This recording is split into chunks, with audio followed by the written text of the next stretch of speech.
Hey everybody, Coach Drew here. I hope you are doing well. I'm just getting caught up after some speaking engagements and I want to share some things with you. So, this little video is about two signs of relational health. I think I make some good points here and I just want you to give some thought to it and let me know. Are you experiencing this in your relationship? And if not, how will you move towards it? If you have questions and I can be of assistance, by all means, reach out to me. info@coachdrew.ca is my email. And until we connect next, continue to learn, heal, and grow. It's good to be here. I am really, really grateful.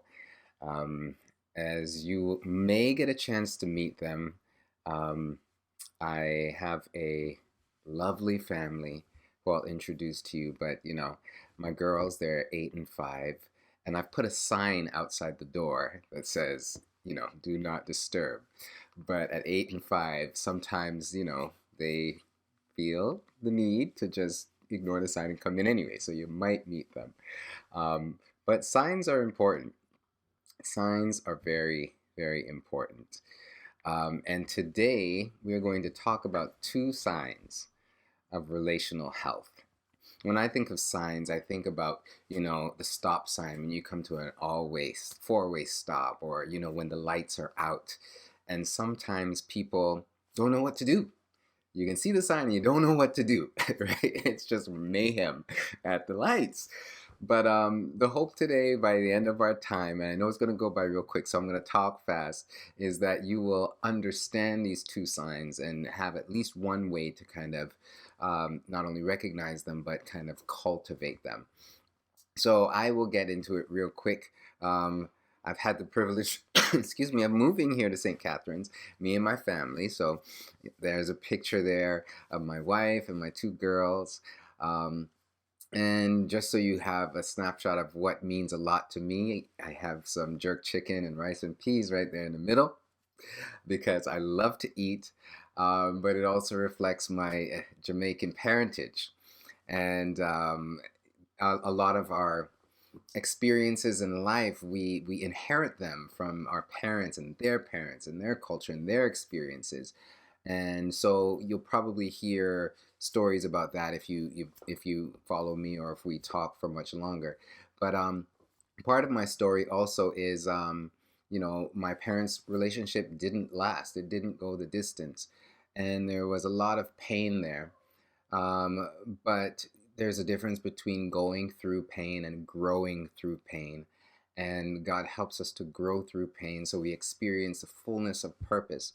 And out of the pain that I've witnessed people come through in therapy and doing work with people, I wrote this book, The Art of a Genuine Apology. And in essence, excuse me, it acknowledges that nobody's perfect. So, regardless of whether you intend to or not, you are going to hurt the people you love and be hurt by the people you love. There are different degrees of those hurts, but at the beginning and the end of the day, it makes sense to be prepared to address that hurt, right? It makes sense to be able to address pain. Um, and for the most part, people really aren't really aware of how to do that, right? If somebody breaks a bone, you know what to do, you know who to call, right? But if somebody gets wounded emotionally, what do? It's like we're not prepared for that. So my mission, as Mirto mentioned earlier, is to really impact relationship culture around the world, equipping people to respond to emotional injury with care and competence. Because good intentions are not good enough. My parents got married with the best of intentions. However, um, here we are, right? Here we are. So my desire is to really equip people, and you'll hear more of my story as we move along. Um, but let's get into it. There are two signs of healthy relationships, and a lot of these principles, I'm going to cover them in broad strokes, but a lot of them will apply to your relationship with God, your relationship with yourself, your relationship with significant others. That could be a spouse, that could be a friend, that could be a brother, sister, co-worker, whatever the deal is. When God gives us gifts, he gives us living gifts. Okay, whatever God gives to us is alive. Okay, And it is important to really grasp that concept because it is a clear sign of health when something is growing. So I don't know if you can see this picture of this in the bottom there. It says, "My dear Abby, will you come to my birthday party?" From Aileen. Okay. She's 5, and her birthday's in August, and she just wrote these. Okay. August, right? She is so excited and looking forward to it. But this picture just highlights where she is right now, and I love it. I love the misspelt words, right? Because she's 5. It's cute. It's appropriate. It makes sense. And, as God gave her life, He gave her these unique personalities and traits. And I anticipate that she's going to grow. She's going to grow through these stages of development into the wholeness and fullness of who God would have her to be. And that's what we want to understand about healthy relationships. There's growth involved with God, there's growth involved with us as individuals, there's involved in your couple. In any relationship, there's going to be growth into the fullness of who we are called to be. And sometimes there are injuries along the way.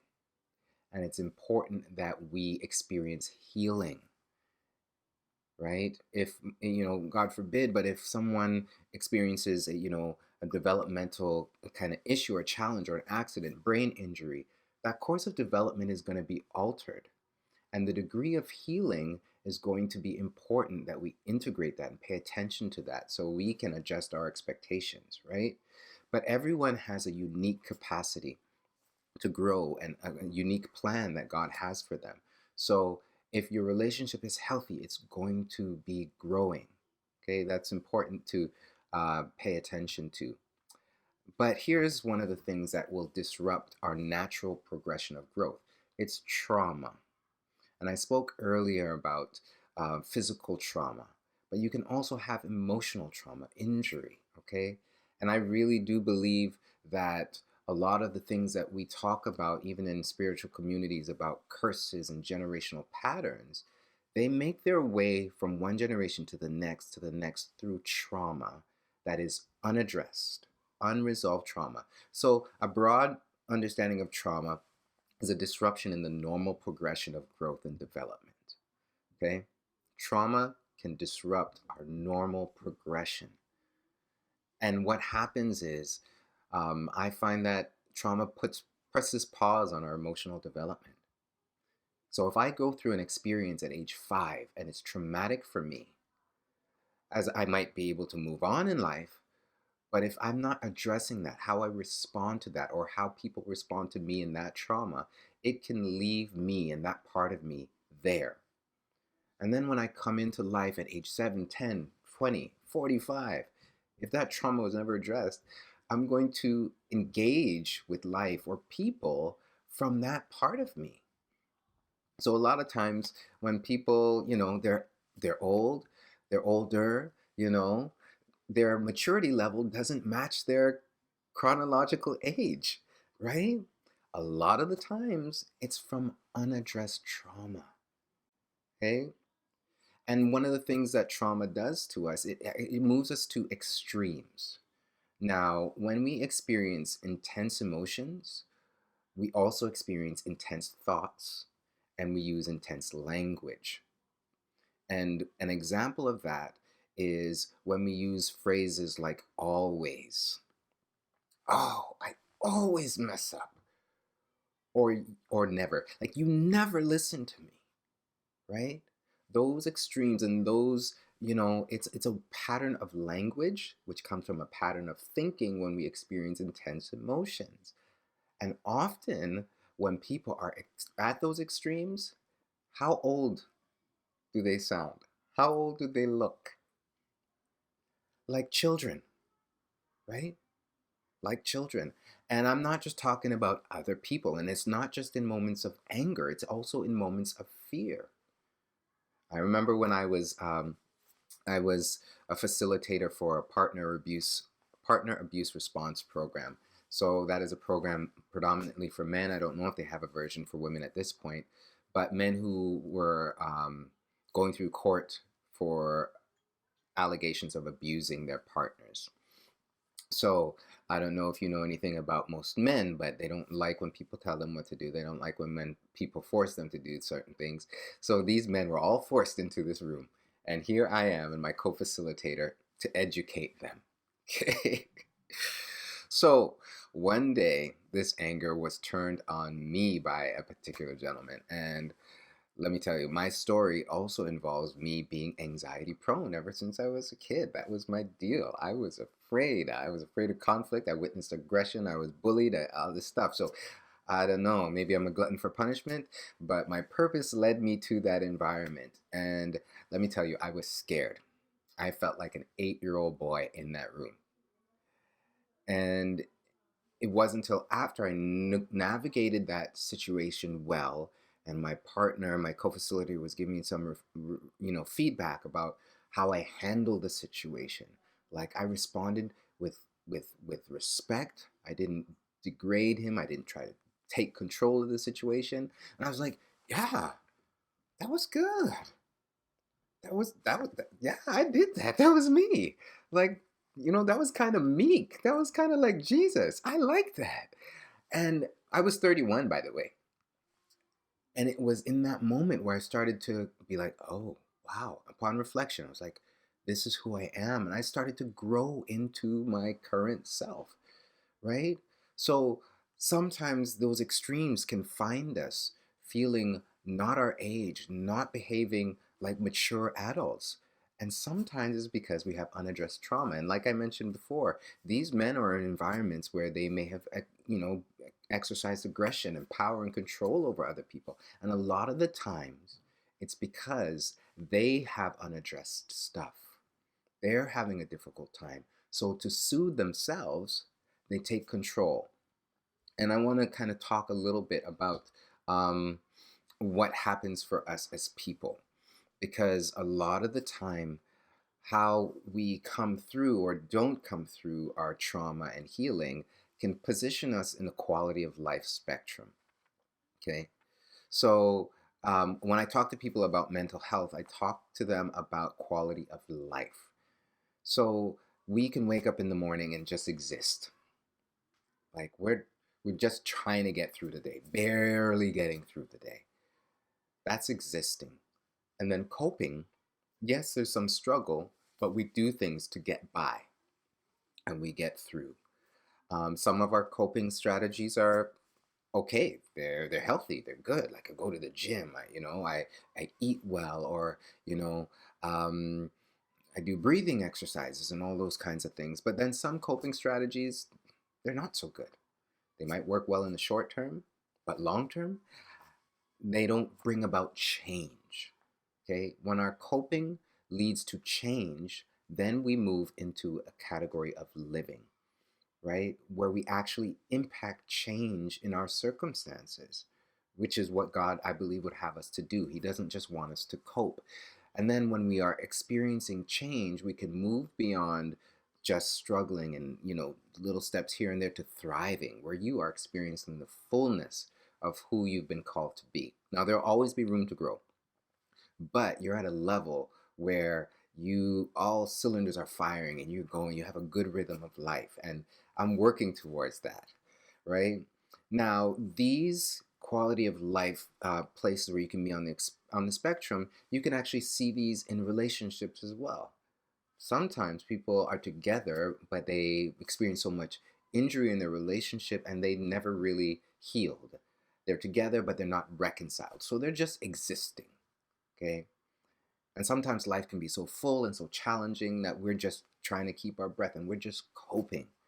But then you can actually start to experience change and take steps together forward. That's living. And then there's thriving, where you are in the fullness of your purpose as individuals. You're doing this together. So these are good questions to ask. In this area of my life, am I existing, coping, living, thriving? These are going to give you indications about your growth. How am I growing through these situations? Am I going through? Am I growing through? These are signs of healthy relationships, okay? Now, this is another concept that I want to share with you because it intersects well, I believe, with health and what we need as people. Okay. When Paul is talking to Timothy and encouraging him to grow and to not be held back in his ministry and his purpose, he speaks some things that speak volumes, I believe, to our relationships. He says, "For God has not given us a spirit of fear, but of power and of love and of sound mind." For me, that tells me that we do not thrive in an environment of fear. We don't. We won't do well in that environment. But in environments of power, environments that are empowering, that are loving, and by on sound mind, like we don't worry in those environments. In that kind of culture, we will we will thrive. We need these things as human beings. So when I say safety and soundness of mind, you're not wrestling with anxiety. You know you're physically safe. You know you're emotionally safe. Your practical needs are being met. Okay? And in terms of love, significance. It's important for us to be known and accepted, to know that we belong. We all desire these things. The fact that I matter is something that I need. I need to know my presence makes a difference in the lives of the people that I'm connected to. And then there's strength, power. This is all about choice. I can impact change in my life and the lives of others. My choice matters and it makes a difference. We don't feel powerless, right? Ultimately, God meets these needs for us.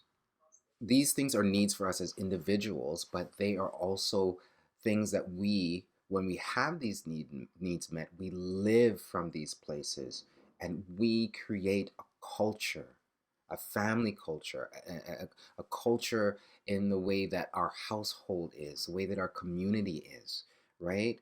We don't just want to experience these things, but we want to bring these things, right? When we show up, we want to bring safety, we want to bring significance, we want to bring that strength, right? But if we are not healed, like you cannot give to something, to someone, what you do not possess. The strength of a relationship, the health of the relationship is going to be dependent upon the individuals in it, their emotional maturity, their degree of healing. You cannot have a healthy relationship that is like at an 8 when the individuals are like a 5 and a 6. That just doesn't work, right? So it's important that as individuals, we cultivate our own healing because that's what we bring, that's what we live out of in our relationships. So let's move to the second sign of health. One of the measurements of health in a relationship is intimacy. And when I say intimacy, we know that we're not just talking about physical expressions of intimacy. We are talking about the quality of relationship, the closeness, the depth, the warmth, the quality of care, the transparency, the trust and safety, acceptance. All of these things come together in an environment where there's intimacy. And here's why intimacy is important. There's a cycle of vulnerability and intimacy. It goes round and around and around. In order to be intimate, truly intimate, you get to be vulnerable. When we stop being vulnerable, when we stop being transparent, we stop being open, that cycle stops. It stops. You cannot deeply love someone you do not deeply know. You can love them, but there's not going to be that level of depth if they don't allow themselves to be known, or if you don't allow yourself to be known. First, do you know yourself? Do you know? And we all have blind spots. So there is a perpetual knowing of ourselves, and God helps us to see ourselves. He helps us to see ourselves so that we can be the best version of ourselves. And as we know ourselves, as we grow ourselves in the presence of God, we share that with others. And in this environment, there's trust and safety, there's honesty, there's respect, there's forgiveness, there's a sense of pride, there's compassion, there's joy, there's all these things. But when intimacy or vulnerability is broken and stopped, then we don't deepen that. because this cyclical thing, it moves us deeper and deeper and deeper. So when we think about the signs of health, we think about growing. And there are signs that you can see outside, right? You can see signs of growth. But then there is the one that is internal that you want to experience, and that's the depth of intimacy, right? So these are some signs of health.